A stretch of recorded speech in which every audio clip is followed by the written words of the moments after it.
ఇది అలా upma కాదండో, high proteins ఉన్న ఉప్మా.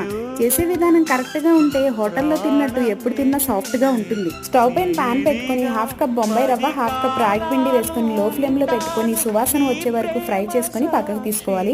ఆయిల్ వేసుకుని లో ఫ్లేమ్ లో పెట్టుకుని ముందు పల్లీలు వేసుకోవాలండి, లేకపోతే పచ్చిగా ఉంటాయి. పల్లీలు కాస్త చిటపట్లు ఆడగానే శనగపప్పు, ఆవాలు, జీలకర్ర, మినపప్పు, పచ్చిమిర్చి, కరివేపాకు, ఉల్లిపాయలు, క్యారెట్, అల్లం తరుగు వేసుకోవాలి. వెజ్జీస్ తొందరగా కుక్ అవడానికి కాస్త సాల్ట్, కొన్ని జీడిపప్పులు, ఉల్లిపాయ మెత్తపడ్డాక టొమాటో పూర్తిగా మ్యాష్ అయినాక 4 కప్పులు వాటర్ వేసుకోవాలి. అలాగే రాక్ సాల్ట్ వేసుకోవాలి. ఇందాక ఆల్రెడీ సాల్ట్ వేసుకున్నాం, చూసుకోవాలి. ఇప్పుడు 2 స్పూన్స్ గీ యాడ్ చేసుకోవాలి. ఇక్కడ 1 స్పూన్ అయినా గీ పడాల్సిందే. మూత పెట్టేసుకొని తెల్ల కాగినాక లో ఫ్లేమ్ లో పెట్టేసుకొని ఇలా రవ్వని యాడ్ చేసుకోవాలి. స్పీడ్ గా ఉండలు లేకుండా తిప్పాలి.